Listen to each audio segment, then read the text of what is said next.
I'm Mike. And I'm Emily. And this is Bubble Worship. Today, we're not going to be thinking about your class bubble, but we will be talking about another kind of bubble. Your personal bubble. Your personal bubble is your body and your clothes. It's your thoughts too.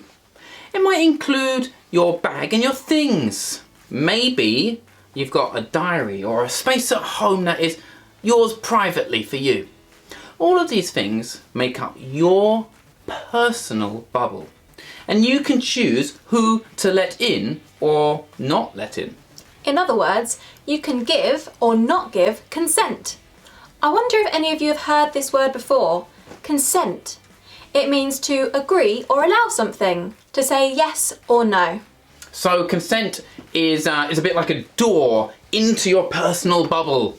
Yes means the door is open, no means the door is closed and locked. When I was younger, I had long blonde hair and got compared to Goldilocks, you know, with the porridge and the bears. Anyway, people always used to want to touch my hair, play with it, stroke it, and I was usually okay with that and would agree and allow them to do it. Your door was open. Yes, but occasionally I didn't feel like being touched and played with, so I would say no. My door was closed and locked. Well, I mean, it's your hair, isn't it? You can decide who you let touch it or not. Right, but sometimes people would just start plaiting it without even asking me. I hadn't said no, but I hadn't said yes either, and I didn't like it. I'm so sorry to hear that, Emily. Even if someone doesn't explicitly say no, that doesn't mean an automatic yes.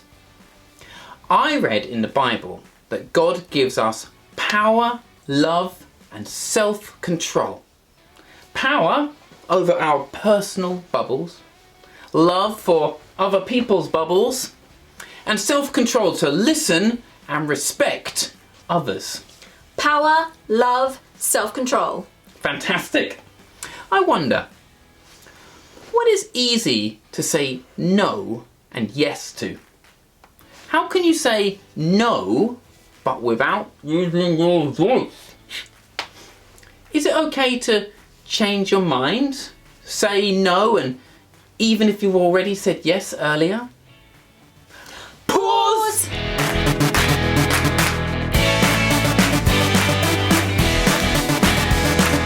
I think that these two little words, yes and no, are actually the biggest in the universe, because they have the power to keep you safe and happy. And there is nothing that is more important than that. What about Opposites Day? What about what? Opposites Day is when you say one thing, but you mean the opposite.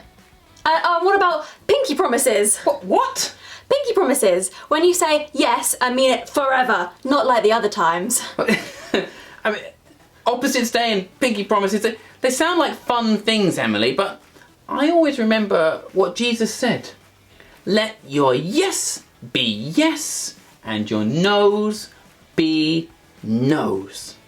I think it's just so important that we say what we mean and that we respect and follow what people say. Why don't we pray, Mike? Kids, why don't you bring your hands to your head as I say a prayer? God, thank you for our private thoughts and personal bubbles. Thank you that we can say yes and no.